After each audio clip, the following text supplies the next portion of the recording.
सभी को जय मसीह की। परमेश्वर पिता का हृदय से धन्यवाद हो आज के इस दिन के लिए जो प्रभु ने हमें दिया। परमेश्वर के प्रियजनों, आज मैं आपके साथ शेयर करने जा रहा हूँ मत्ती रचित सुसमाचार के उसके 25 अध्याय के और उसके 30 पद से जब हम आखिरी पदों को पढ़ते हैं तो हम पाते हैं कि यीशु मसीह के बारे में परमेश्वर का वचन ऐसा बताता है कि अंत के दिनों में ऐसा होगा कि परमेश्वर का पुत्र जो मनुष्य का पुत्र है अर्थात यीशु मसीह वह महिमा के साथ आएगा और अपने सिंहासन पर विराजमान होएगा। और जब वो अपने सिंहासन पर विराजमान होगा तो वह लोगों का न्याय करेगा। और वचन बताता है जाति जाति के लोग और देश देश के लोग उसके सम्मुख इकट्ठे होंगे ताकि उनका न्याय किया जा सके। और वचन ये भी बताता है कि वह जो सिंहासन पर बैठा है अर्थात यीशु मसीह वह भेड़ को भेड़ से और बकरियों को अलग करेगा। भेड़ बकरियों को अलग करेगा जैसे एक चरवाहा करता है। और वचन ये बताता है वो अपने सीधे हाथ वाले दाहिने लोगों से कहेगा, हे मेरे पिता के धन्य लोगों, तुम दाहिनी ओर आओ, क्योंकि तुम्हारे लिए जो जगह तैयार की गई है वो कब से तैयार की गई है? स्वर्गीय राज्य के लिए, इस संसार की उत्पत्ति से पहले। मेरे प्रियो, वचन बताता है यीशु मसीह इस बात को भी कहते हैं क्योंकि तुम धन्य क्यों हो? क्योंकि जब मैं भूखा था तब तुमने मुझे खाना दिया, जब मैं प्यासा था तब तुमने मुझे पानी दिया, जब मैं नंगा था तुमने मुझे कपड़ा दिया, जब मैं बीमार था तब मुझे देखने आए, जब मैं जेल में था तुमने मेरे लिए सुधि ली, मेरे लिए मुझसे मिलने आए। और उनसे कहता है कि तुम मेरे पिता के धन्य लोग हो। और उन्हें सीधे हाथ की ओर बुला लेता है, राइट हैंड की ओर। क्यों?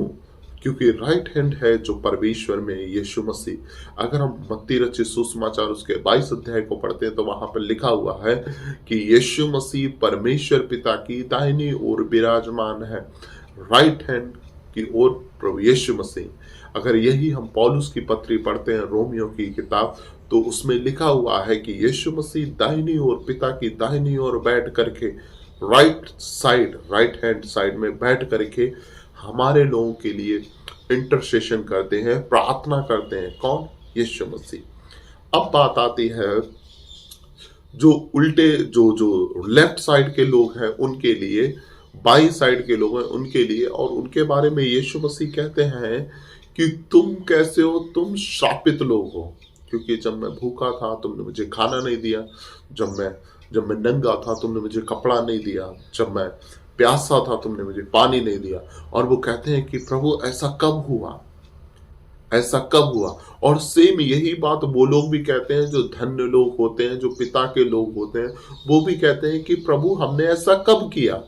तो यीशु मसीह एक बात कहते हैं और कहते हैं कि तुम में से जिस किसी ने भी किसी छोटे या छोटे भाई के साथ किया उसने मेरे साथ किया, उसने मेरे साथ किया। मेरे प्रियो, मैं आपको बहुत जल्दी से ये समझाने की कोशिश करूंगा। कुछ बातें हमें हमेशा ध्यान में रखनी है। एक मसीह होने के नाते हमें हर एक बात ध्यान में रखनी है। आज बहुत से मसीह हैं जो बहुत जल्दी झूठ बोल जाते हैं, बहुत जल्दी गालियां बकते हैं, क्रोध करते हैं, लोगों को ऊंचा या नीचा दिखाने की कोशिश करते हैं, छल करते हैं। ऐसा क्यों करते हैं? क्या कभी हमने सोचा? ऐसा इसलिए करते हैं क्योंकि कहीं ना कहीं हम इस बात को भूल जाते हैं कि हमें एक दिन न्याय के दिन प्रभु यीशु मसीह के सामने खड़ा होना पड़ेगा और अपना लेखा देना पड़ेगा। पहली बात मैं इस कहानी के द्वारा आपको शेयर करने जा रहा हूं जो यीशु मसीह के सुसमाचार के द्वारा हमें मिली है।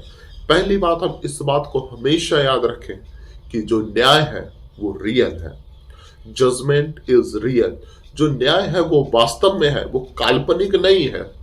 ऐसा नहीं है कि नहीं वो तो यीशु मसीह ने थोड़ा कहानी में ट्विस्ट लाने के लिए थोड़ा जजमेंट की बात कर दी, ऐसा कुछ भी नहीं। लेकिन मेरे प्रियो, ये बात सच है और सत्य है और 100% प्रमाणित है, क्योंकि परमेश्वर का वचन सत्य है और वो झूठा नहीं है। और वचन हमें बताता है कि न्याय होगा, और जब न्याय होगा तो वहां पे सेपरेशन भी होएगा। सेपरेशन मतलब वहां लोगों को अलग किया जाएगा। अच्छे लोगों को बुरे लोगों से अलग किया जाएगा, पवित्र लोगों को अपवित्र लोगों से अलग किया जाएगा, जो धर्मी है उनको अधर्मी से अलग किया जाएगा, और प्रभु जो धर्मी, पवित्र और अच्छे लोग हैं उनको सीधे हाथ की ओर इकट्ठा करेगा, और जो गलत लोग हैं उनको क्या करेगा, उनको बाई हाथ की ओर कर देगा, जो लेफ्ट हैंड कहलाता है। और बाइबल कहती है कि जो लेफ्ट हैंड है वहां पे क्या है, वो वहां पे आग है जो शैतान और उसके स्वर्गदूतों के लिए तैयार की गई है, और परमेश्वर वहां पर उन लोगों को भी भेज देगा। मेरे प्रियो, कई बार हम बहुत धोखे की जिंदगी जीते हैं। हम सोचते हैं कि अरे कि हम तो सब जानते हैं, हम तो सब बाइबल जानते हैं, लेकिन हम धोखे में हैं। हमें हमेशा इस बात को याद रखना है कि प्रभु जब हम जीवन जिए तो हम ऐसा जीवन जिए जब हम न्याय के दिन उपस्थित हो, तो हमारा जब सेपरेशन हो, जब हमें अलग किया जाए, तो हम सीधे हाथ की ओर जाने वाले बने, जो यीशु मसीह के पावर को, अथॉरिटी को और उसके राज्य को प्रदर्शित करता है। और यीशु मसीह चाहता है कि जैसे मैं पिता की दाहिनी ओर विराजमान हूं, जैसे मैं पिता की दाहिनी ओर रहता हूं, वैसे ही मेरे लोग, मेरे चुने हुए लोग जो धर्मी है, पवित्र है, वो मेरे साथ हमेशा हमेशा पिता की दाहिनी ओर रह करके राज्य करें। मेरे प्रियो, हम इस बात को कई बार भूल जाते हैं कि न्याय नहीं होएगा। हम सोचते हैं अंत के समय सब ठीक हो जाएगा। मेरे प्रियो, ऐसा कुछ भी नहीं है। हमें अपने आप को, जो हमें यह जीवन मिला है, इस जीवन को प्रभु यीशु मसीह के अनुग्रह और लहू के द्वारा हमें ऐसा तैयार करना है ताकि जब समय आए तो हम परिपक्व पाए जाएं। ये जो जीवन है ये डिसाइड करेगा कि हम किधर जाएंगे, हम दाईं ओर जाएंगे या बाईं ओर जाएंगे। मेरे प्रियो, पहले पतरस की किताब को जब हम पढ़ते हैं, उसके 4 अध्याय को पढ़ते हैं, तो वहां पे लिखा हुआ है कि हमें क्या करना है। हमें प्रभु ने इस संसार से अलग किया है ताकि हम क्या करें, एक अच्छा जीवन जिए जो प्रभु को ग्रहण योग्य हो। और वही जब दूसरे पतरस की किताब को पहले अध्याय को पढ़ते हैं, तो वहां पर भी यही लिखा है कि तुम्हारी बुलाहट इसलिए है कि ताकि तुम क्या करो, एक पवित्र जीवन जियो।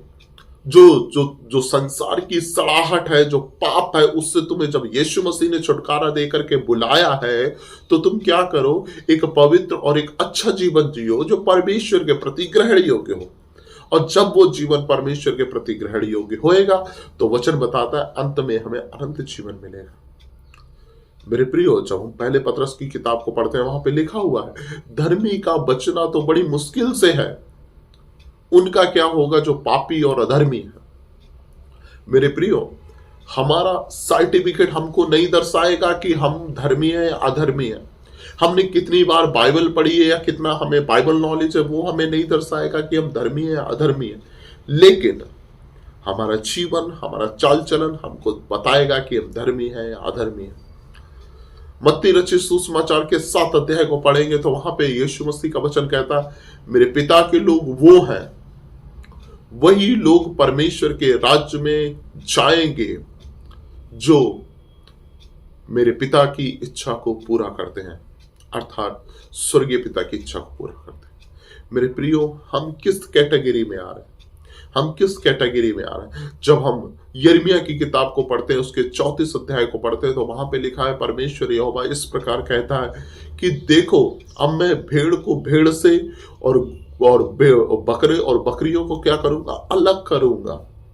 क्यों अलग करूंगा? क्योंकि उन्होंने क्या किया, उन्होंने अच्छी अच्छी चराई को तो खाया है और बाकी चराई को अपने पैरों से रौंद दिया है। उन्होंने अच्छा पानी तो पिया है, लेकिन बाकी पानी को उन्होंने क्या किया, अपने पैरों से उसको गंदा कर दिया है। ऐसा क्यों? मेरे प्रियो, बहुत बार जब हम मसीह होते हैं ना, हम भी ऐसा ही करते हैं। हम कैसा करते हैं कि जब तक हमें कौन से वचन चाहिए, प्रभु अनुग्रह है, प्रभु दयालु है, प्रभु दया का सागर है, प्रभु प्यारा परमेश्वर है, वो हमसे प्यार करता है, वो पाप से घृणा करता है लेकिन पापी से बहुत प्यार करता है। हमें भी ऐसे ही वचन अच्छे लगते हैं, हमें भी ऐसे ही वचन अच्छे लगते हैं। क्यों? क्योंकि हम यही वचन हमको चाहिए। और बाकी का जो वचन है, जो वचन बताता है कि तुम पवित्र आत्मा की अगुवाई में अपना जीवन जियो, पवित्र आत्मा के फलों को लाओ, अपने जीवन में पवित्र आत्मा के दान और वरदान रखो, पवित्र आत्मा की इच्छा को पूरा करो, परमेश्वर के मार्ग पर चलो, अपना क्रूस उठाओ, उसके पीछे हो लो और परमेश्वर की इच्छा को पूरा करो। इन वचनों को हमने क्या किया ना, पैरों तले रौंद दिया है। क्यों? क्योंकि हम इस इच्छा को पूरा नहीं करना चाहते हैं। और हुआ क्या है, शैतान बहुत चालाक है। उसने क्या किया है, जैसे कि एक छोटा बच्चा होता है, जब वो रोता है तो माँ बाप क्या करते हैं, उसको एक चॉकलेट पकड़ा देते कि बेटा रोना नहीं। शैतान ने क्या किया, वो भी बहुत चालाक है। वो हमारे साथ क्या करता है, जब हमें लगता है कि अरे हम तो पिता की इच्छा को पूरा नहीं कर पा रहे हैं, हम तो पवित्र आत्मा की इच्छा के अनुसार अपना जीवन नहीं जी पा रहे हैं, हम तो वचन के अनुसार अपना जीवन नहीं जी पा रहे, तो शैतान आता है, हमें भी एक चॉकलेट दे देता है और कहता है नो प्रॉब्लम, परमेश्वर दयालु है, परमेश्वर अनुग्रहकारी है, कोई बात नहीं, तुमने जो पाप किए कर लिए, लेकिन अब तुम्हें क्या करना है, अब तुम्हें प्रभु के पास जाना है और कह देना प्रभु हमें माफ कर दो, प्रभु माफ कर देगा। मेरे प्रियो, प्रभु तो माफ कर देगा, ये बात सच है, लेकिन क्या ये जरूरी है कि हम बार बार पाप करें? पौलुस क्या कहता है कि सबके लिए एक बार बलिदान हो गया, अब क्या मैं इसलिए ज्यादा पाप करूं कि मेरे लिए अनुग्रह बहुत हो? तो कहता है बिल्कुल नहीं। जब हमें पाप से छुटकारा मिल गया है तो हमें पवित्र जीवन जीना है, हमें पवित्र जीवन जीना है। और यिर्मयाह की किताब में परमेश्वर क्या कहता है कि मैं उन सब को अलग कर दूंगा, जो भेड़ है बकरियां उनको अलग करूंगा, क्योंकि उन्होंने क्या किया है, उन्होंने मेरी जो चराई थी, उनको जो समझ में आया, जो अच्छा लगा वो तो उन्होंने खा लिया और बाकी उन्होंने पैरों से रौंद दिया। मेरे प्रियो, अपने आप को जांचने की जरूरत है, कहीं हम तो परमेश्वर के वचन को अपने पैरों तले नहीं रौंद रहे हैं, कहीं हम परमेश्वर के वचन को गंदा तो नहीं कर रहे हैं, या सिर्फ हमने कुछ चुना हुआ वचन अपने जीवन में लागू कर रखा, बाकी सब साइड कर दिया है। मेरे प्रियो, कहीं ऐसा तो नहीं कि हम भी शैतान के दिए हुए चॉकलेट को पकड़ के बैठे हैं। मेरे प्रियो, जरूरी है कि हम इस बात को जान लें कि जब न्याय होगा हम किधर होंगे। दूसरी बात हम इसमें देखते हैं, वो ये है कि स्वर्ग और नरक दोनों वास्तव में है। Heaven and hell both are real. कई बार हम क्या करते हैं, सिर्फ स्वर्ग की बातों को ध्यान देते हैं, सिर्फ स्वर्ग को स्वर्ग कहते हैं और हम नरक की ओर ध्यान नहीं देते। क्यों नहीं ध्यान देते? क्योंकि दो बातें। पहली बात, हम उसको इग्नोर करते हैं और हम कहते हैं नहीं, नरक है ही नहीं। दूसरी बात, हम उसको इसलिए याद नहीं करना चाहते क्योंकि हमें पता है कि हम इस लायक नहीं है कि हम स्वर्ग को देखें, क्योंकि हमें पता है हमारे काम कैसे हैं। हमसे बेहतर हमारे पापों को, हमारे कामों को, हमारे चाल चलन को कोई नहीं जानता।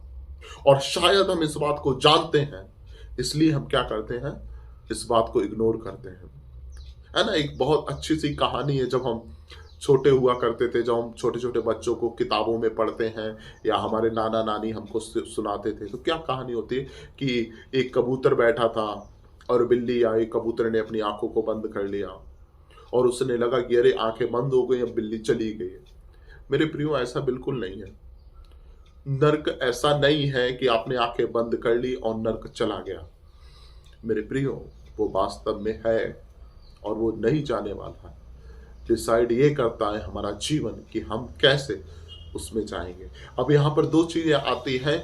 इस पैराग्राफ को जब हम पढ़ते हैं, मत्ती रचित सुसमाचार उसके 25 अध्याय को जब हम पढ़ते हैं, तो वहां पे लिखा हुआ है कि दो तरीके के लोग हैं जो मत्ती रचित सुसमाचार में पाए जाते हैं। पहले लोग हैं जो मत्ती रचित सुसमाचार के 25 अध्याय में पाए जाते हैं, जिन्हें प्रभु यीशु मसीह बहुत ज्यादा अप्रिशिएट करते हैं और कहते हैं कि तुम मेरे पिता के धन्य लोग हो, क्योंकि जब मैं भूखा था तुमने मुझे खाना दिया, जब मैं प्यासा था तुमने मुझे पानी दिया, जब मैं नंगा था तुमने मुझे कपड़ा दिया, जब मैं बीमार था तुम मुझे देखने आए। और यीशु मसीह कहते हैं तुम मेरे पिता के धन्य लोग हो। और वो कहते हैं कि प्रभु हमें तो पता ही नहीं कि हम धन्य लोग हैं, या हमने कुछ परमेश्वर के लोगों के साथ या परमेश्वर के राज्य के लिए कुछ अच्छा भी किया है, लेकिन परमेश्वर प्रभु यीशु मसीह उन्हें धन्य कहता है। वहीं दूसरे लोगों को जब हम देखते हैं, मत्ती रचित सुसमाचार उसके 7 अध्याय को, वहां पे लोगों को हम पाते हैं जो इस बात को क्लेम करते हैं कि प्रभु हमने तो तेरे राज्य के लिए बड़े बड़े काम किए। मत्ती रचित सुसमाचार उसके 7 अध्याय को जब हम पढ़ते हैं तो वहां पे यीशु मसीह का वचन बताता है कि बहुत से लोग अंत के दिनों में ऐसा होगा कि बहुत से लोग आकर के कहेंगे कि प्रभु प्रभु हमने तेरे नाम से भविष्यवाणियां की, हमने तेरे नाम से बड़े आश्चर्य कर्म किए, हमने तेरे नाम से दुष्ट आत्माओं को निकाला। और यीशु मसीह कहते हैं मैं उनसे कह दूंगा मैं तुम्हें नहीं जानता, तुम चले जाओ मेरे पास से, क्योंकि तुमने क्या किया है, तुमने लॉलेसनेस को प्रैक्टिस किया है। तुमने क्या किया, तुमने अन्याय को, तुमने प्रभु की व्यवस्था को, परमेश्वर की बातों को नहीं माना है। 2 तरीके के लोग हैं जो इस बात को जानते भी नहीं कि उन्होंने परमेश्वर के लिए कुछ अच्छा किया, परमेश्वर के राज्य के लिए अच्छा किया, परमेश्वर के लोगों के लिए अच्छा किया, और परमेश्वर पिता प्रभु यीशु मसीह उनको अप्रिशिएट कर रहे हैं। और एक दूसरे प्रकार के लोग हैं जो इस बात को खुद क्लेम कर रहे हैं कि प्रभु हमने तो सब कुछ अच्छा किया है, और यीशु मसीह कहते हैं मैं तुम्हें नहीं जानता। मेरे प्रियो, और वचन कहता है कि वो शापित लोग हैं, और प्रभु कहता है उनसे तुम शापित लोग हो, तुम्हारे लिए जो आग है, जो शैतान के लिए आग और स्वर्ग उसके स्वर्गदूतों के लिए तैयार की गई है, उन लोगों के लिए वो जगह है। मेरे प्रियो, हम किस कैटेगरी में आ रहे हैं? हम किस कैटेगरी में आ रहे हैं? हम परमेश्वर का वचन जानते हैं, अच्छी बात है। हमने बाइबल जानते हैं, अच्छी बात है। हम अन्य भाषा में बात करते हैं, अच्छी बात है। हम भविष्यवाणियां बोलते हैं, अच्छी बात है। हम लोगों के लिए प्रार्थना को करते हैं, अच्छी बात है। इन सब बातों में एक बात और भी सबसे ज्यादा जरूरी है, वो ये है, क्या मैं खुद परमेश्वर के वचन को अपने जीवन में लागू करता हूं या नहीं करता हूं? और ये बात सबसे ज्यादा जरूरी है। ये बात सबसे ज्यादा जरूरी है। क्या मैं अपने प्रिय भाई बहनों से प्रेम रखता हूं या नहीं? ये बात सबसे ज्यादा जरूरी है। यीशु मसीह ने कहा था कि अगर तुम मुझसे प्रेम रखते हो तो मेरी आज्ञाओं को मानोगे। और ये कोई सजेशन नहीं है, ये कोई एडवाइस नहीं है कि कोई बात नहीं, अगर तुम मुझसे प्रेम रख रहे हो तो थोड़ी बहुत आज्ञाएं मान लेना, 1-2 आज्ञाएं मान लेना, सब मत मानना, थोड़ी तो मान लेना। ऐसा नहीं है। 100% श्योर है कि अगर आप यीशु मसीह से प्रेम करते हैं तो आप उसकी आज्ञाओं को मानेंगे, और ये 100% सही है। अगर हम उसकी आज्ञा को नहीं मानेंगे तो इसका मतलब ये है हम उससे प्रेम नहीं करते हैं, या अब तक हमने उसके प्रेम को नहीं समझा। मेरे प्रियो, हम इस बात को हमेशा याद रखें कि स्वर्ग और नरक दोनों हैं, और स्वर्ग जाने का सिर्फ एक ही रास्ता है, वो है प्रभु यीशु मसीह। और नरक जाने के बहुत सारे रास्ते हैं। अब चुनना ये है कि हम किस रास्ते पे चल रहे हैं, और जिस रास्ते पे हम चलेंगे हमारी मंजिल भी वही होगी। तो जरूरी ये है कि हम स्वर्ग के रास्ते पर चले, अर्थात यीशु मसीह के रास्ते पर चले, ताकि हम पिता के चुने हुए लोग कहलाएं और पिता के चुने हुए संतान कहलाएं और स्वर्ग राज्य की बारिश हो जाए। तीसरी बात इसमें है, वो ये है कि रिवॉर्ड इज रियल। जो हमने काम किया है उसका हमें रिवॉर्ड में मिलेगा, हमें इनाम में मिलेगा, है ना। हम इस दुनिया में जो भी काम करते हैं, चाहे अच्छा करें या बुरा करें, उसका हमें इनाम मिलता ही है ना। तो उसका हमें जो रिवॉर्ड है वो हमें मिलेगा ही मिलेगा, चाहे हम अच्छा करें या बुरा करें। और बाइबल हमें बताती है, जो प्रभु के मार्ग पर चलते हैं, जो प्रभु के रास्ते पे चलते हैं, पवित्र आत्मा की अगुवाई में चलते हैं, अपने वचन पर चलते हैं, परमेश्वर के वचन पे चलते हैं, वो कैसे हैं? उन्हें परमेश्वर एक रिवॉर्ड देगा। और रिवॉर्ड क्या होगा? जब हम मत्ती रचित सुसमाचार के 25 अध्याय को पढ़ते हैं तो वहां पर यीशु मसीह उन लोगों से ये नहीं कहते हैं कि अच्छा तुमने अच्छा किया, ये अच्छे लोग हैं। लेकिन यीशु मसीह क्या कहते हैं? तुम मेरे पिता के धन्य लोग हो। प्रभु उन्हें राइचसनेस का टाइटल देता है, एक धर्मी होने का एक क्या करता है, एक टाइटल देता है कि हाँ तुम एक धर्मी जा। दूसरी बात, जब हम परमेश्वर के वचन पे चलते हैं, हम परमेश्वर की संतान कहलाते हैं। ये सबसे बड़ा टाइटल है हमारे लिए एक मसीह होने के नाते, कि हम क्या कहलाते हैं? परमेश्वर की संतान कहलाते हैं, परमेश्वर के चुने हुए कहलाते हैं। और जब हम प्रकाशित वाक्य की किताब को पढ़ते हैं तो वहां पे जो सबसे बड़ा टाइटल है वो ये है कि वहां जीवन की पुस्तक में हमारा नाम लिखा हुआ होगा जब हम परमेश्वर के मार्ग पर चलेंगे। परमेश्वर ने हमें धर्मी होने का अधिकार दे दिया। परमेश्वर ने हमें अपनी संतान होने का अधिकार दे दिया। परमेश्वर ने हमें स्वर्ग और पृथ्वी का अधिकार दे दिया। परमेश्वर ने हमें पिता यीशु मसीह के साथ अनंत जीवन में राज्य करने का वरदान दे दिया और हमारा नाम जीवन की पुस्तक में लिखा हुआ है। मेरे प्रियो, ये क्या है? ये परमेश्वर की ओर से रिवॉर्ड है। और जो लोग परमेश्वर के मार्ग पर नहीं चलते, जो परमेश्वर की इच्छा को पूरा नहीं करते, वचन बताता है उनके लिए, वचन कहता है कि वो श्रापित लोग हैं और वो शैतान के लोग हैं। और यीशु मसीह कहते हैं तुमने लॉलेसनेस प्रैक्टिस किया है, तुमने परमेश्वर की व्यवस्था को नहीं माना है, तुमने क्या किया? तुमने बुराई का पीछा किया है। मेरे प्रियो, जरूरी ये है कि हम अपने जीवन को जांचें। इस आने वाले क्रिसमस में हम सब लोग अपने आप को बहुत तैयार करते हैं, नए कपड़े खरीदते हैं, अपने घर की साफ सफाई करते हैं और सब कुछ अच्छा करने की कोशिश करते हैं ताकि हम क्रिसमस के दिन बहुत अच्छे लगे, हमारा घर भी सबसे अच्छा लगे, साफ सुथरा लगे और सबसे अच्छा सजा सजाया लगे। मेरे प्रियो, जो फर्स्ट कमिंग यीशु मसीह की थी, जिसने यरूशलेम में माता मरियम के कोख से जन्म लिया 2000 साल पहले, वो फर्स्ट कमिंग की हम इतनी तैयारी करते हैं कि यीशु मसीह आया। सवाल ये आता है, जो उसकी सेकेंड कमिंग होने वाली है, क्या हम उसके लिए तैयार हैं? क्या उसकी सेकेंड कमिंग के लिए हम तैयार हैं? अगर हम तैयार हैं तो वेल एंड गुड, नहीं तो जरूरी है कि हम अपने मन की साफ सफाई करें, मन को अपने झाड़ें बुहारें इसको साफ सुथरा करें और आत्मिक दान वरदानों से डेकोरेट कर लें, ताकि जब न्याय का दिन आए और जब हम प्रभु यीशु मसीह के सामने इकट्ठे हों तो हम एक अच्छे और पवित्र दिखने चाहिए, ताकि यीशु मसीह हमसे भी कहे, हे मेरे पिता के धन्य लोग, मेरे पास आओ। प्रभु इन वचनों के द्वारा आप सभी को आशीष दे। आमीन।